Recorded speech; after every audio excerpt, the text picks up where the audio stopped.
Don't play with it, don't be dishonest. Still not understand. Thank you all. All present, Chief Justice. Thank you very much. We're continuing now with the sentencing of Mrs.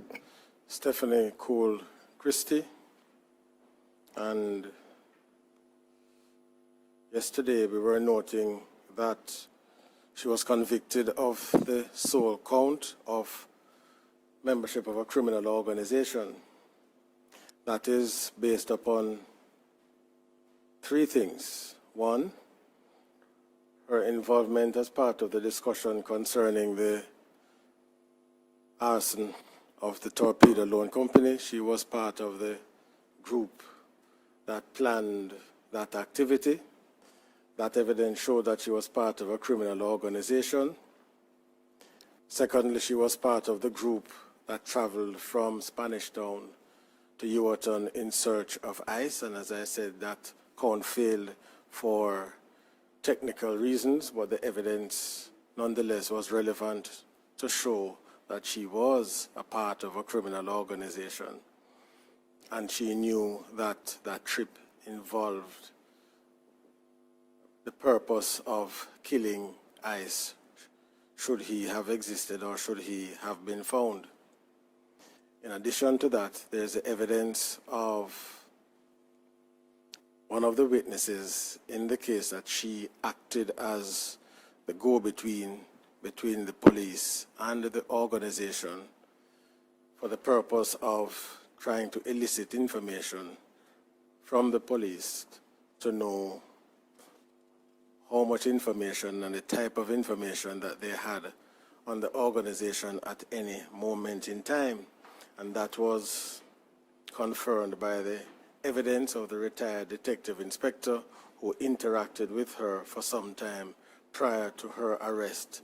And the nature of the interaction was such that it confirmed what the witness had indicated about her. The maximum penalty for being a member of a criminal organization is 20 years. Turning now to the social inquiry report,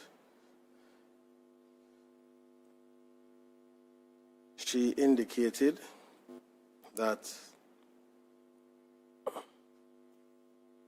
she was never a part of the criminal organization, has never benefited from the criminal organization, never carried out any criminal activities on the part of the criminal organization, and never witnessed any of her co-defendants behave in a criminal manner. So that assertion is actually contrary to the evidence actually adduced by the Crown.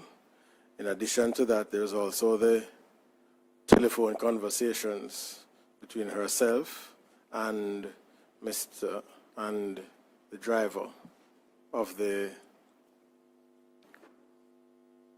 criminal organization who gave evidence on behalf of the Crown, and the content of the conversation and the frequency of the conversations indicated that she was far more involved than she indicated during the trial and even in her social inquiry report. So despite the recorded conversations that were admitted into evidence, and despite the evidence of the retired detective inspector, both consistent with the primary witness who indicated her role and function, she is still insisting on her position that she was not a part of the criminal organization. The report indicates that since she has been on remand, she occupies her time constructively and is a member of the choir.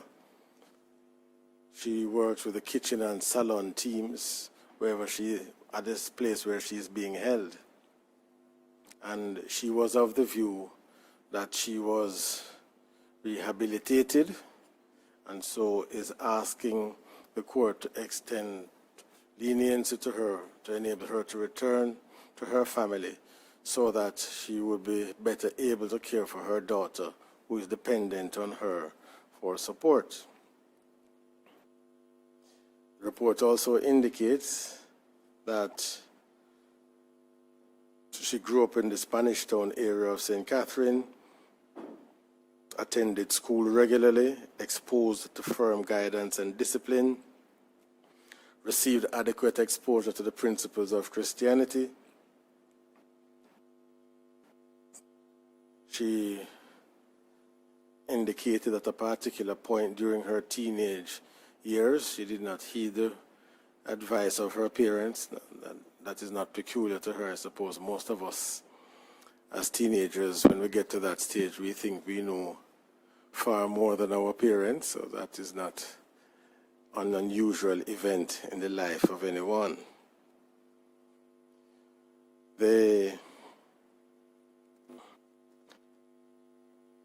She also went on to indicate that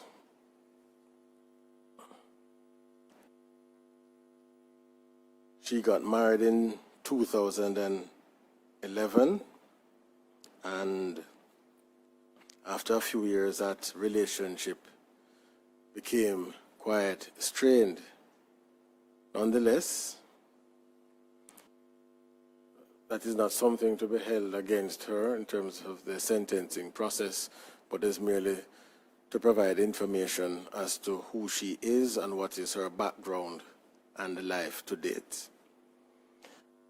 She indicated that she has always had an interest in community development, and that is what she has dedicated her life to, at least a significant portion of her life, organizing football matches, sports days, school uniform parties, annual summer events on Thursdays called Wet Wet.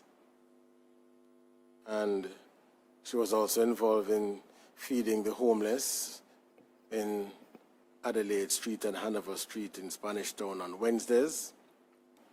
She was able to bring together a coalition of persons to enable her to continue and to fund her social activities in the communities. And the reason for referring to all of this is that her proposition is that because of her work of this nature, it enabled her or caused her to be the center of attraction. People gravitated towards her, seeking advice and confided in her. And from her perspective, Mr. Brian was one of those persons who sought her advice and confided in her. She explained that she would provide him with encouragement and guidance for his business, his music studio, liquor store, and the block factory.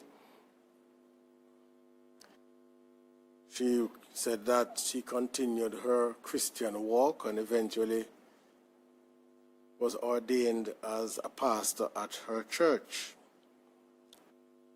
which is located in St. Thomas, and she would travel there frequently, most if not all Sundays. The point that she was making was that she would not have had time to be involved in any criminal activity because she was involved heavily in church work and social activities and community outreach programs. Her mother was interviewed, who described her as a jovial, friendly, and nice person, and willingly extended herself to help those in need. In return, and in return, people loved and trusted her. Mother indicated that though she raised her children in Spanish Town, and at times there was a flare-up of violence, her children, and in particular Mrs. Cole Christie were not affected because she, as the mother, was able to navigate the difficulties posed by increase in violence in the communities in which they either lived or had to navigate in their day-to-day life. She remembers her daughter enjoying going to church, being involved in sports activities, and that is how she knows of her daughter. Her sister, that is Mrs. Cole Christie's sister, described her as willingly helpful and giving freely to all those in need. And so the family members give a positive report on Mrs. Cole Christie.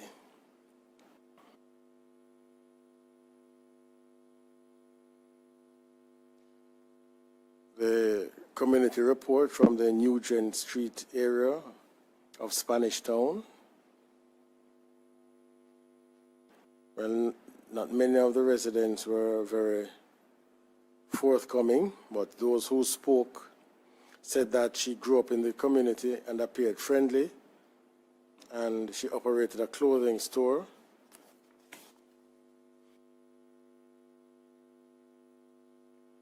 And as far as they were able to determine, she had someone to assist her in the store.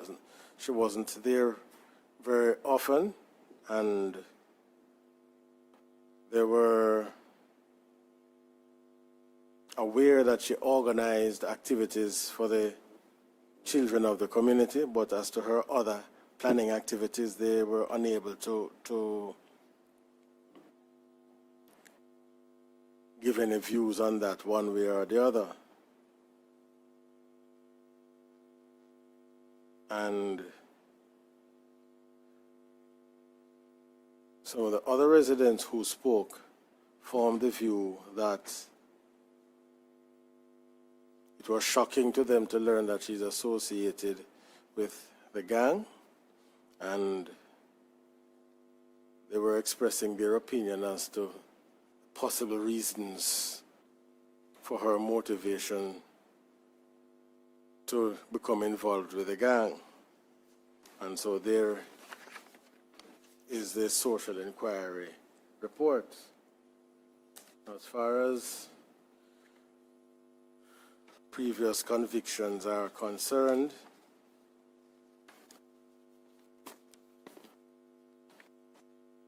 she admitted 5 previous convictions. 5 of them involved offenses of dishonesty, obtaining money by false pretenses, forgery, uttering forged documents, fraudulent conversion, possession of forged documents. The first conviction was in February of 2016, and the other 4 seem to be different counts on the same indictment since the date of the convictions, the 6th of October 2017. That was approximately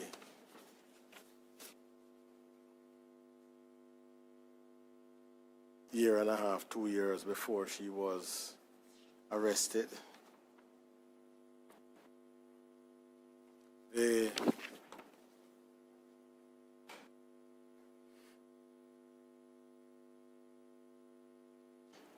report goes on to say that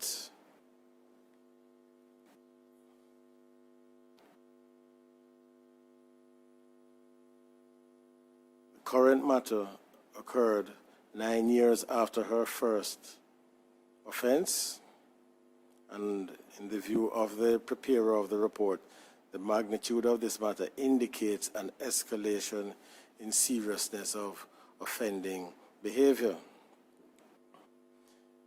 Also says that the offenses for which she was convicted were offenses of dishonesty, and when compared with her current matter, does not establish a pattern of offending. And having looked at a number of these reports, it seems to suggest that in the world of the probation officers, a pattern of offending is established if you have a series of convictions of the same type of offense. So they seem to make the distinction between a pattern of offending and escalation in offending. So this is regarded as an escalation, but not necessarily forming a pattern of behavior. And so I infer from that that by pattern they mean several convictions of the same kind or of the same type. So there we are. So what emerges from the social inquiry report, in my view, is that Mrs. Cole Christie has the skill sets to engage persons in different social levels and able to establish a rapport with them. And it seems as if she translated those skills into what she was doing with the criminal organization. And so this is what she was attempting to do with the retired detective inspector. But unfortunately for her, he had recently returned, as I gather, from training regarding how to interact with members of criminal organizations and trying to turn them now into a source of information rather than become a source of information for them. And so it was essentially a battle of wits over a period of time, which I say ended successfully for the police. So that is what I take from the social inquiry report and her skills. Now, given the level of involvement of Mrs. Cole Christie, albeit that she did not attend physically, well, other than the trip up to Yorkton, and then no act of violence took place there, but albeit that she did not attend upon any of the crime scenes, in respect of the offenses charged and the unindicted offenses, it is clear that she was indeed a vital member of the criminal organization, since seeking to get information from the police in a repeated and continuous manner was essential to them, because they needed to know the extent of the information that the police had on them and on whom the police have the information, so they could make the necessary adjustments should it become necessary. And so from that standpoint, she was a critical member of the organization, and I won't say she's the only female, but the only female who has been indicted in this case. So I won't say she's the only female member, but certainly the one who has been indicted. And having regard to the skill sets that she possessed, one can clearly see that she would be of immense value to the criminal organization if she were able to utilize her skills effectively. So it seems to me then that she was a willing party to the activities of the organization. She subscribed to their purpose and made the decision deliberately to lend her skills to the organization to enable them to further their criminal purpose. Now, it means then that the starting point, all things considered, has to be 16 years. There are no aggravating factors to move up closer to 20 years. And I take into account that she has a teenage daughter. Take into account that she has skills that are outside of the criminal context valuable. And I take into account that she herself did not commit any act of violence herself. But nonetheless, having regard to her role and function and the seriousness with which these offenses must be taken, the mitigating factors, such as they are not sufficient, in my view, to reduce it below 14 years. So you go down 2 years from 16 to 14. And she has been in custody 4 years and 2 months. So that leaves you with what? 4 from 14, that's 10. And then, so that's 9 years and 8 months. Yes, I think. 9 years and 10 months. 9 years and 10 months. Yes. So, Mrs. Cole Christie, the sentence of the court is 9 years and 2 months on the count, which charges you with 9 years and 10 months on the count, which charges you with being a member of a criminal organization. So that is it, ma'am.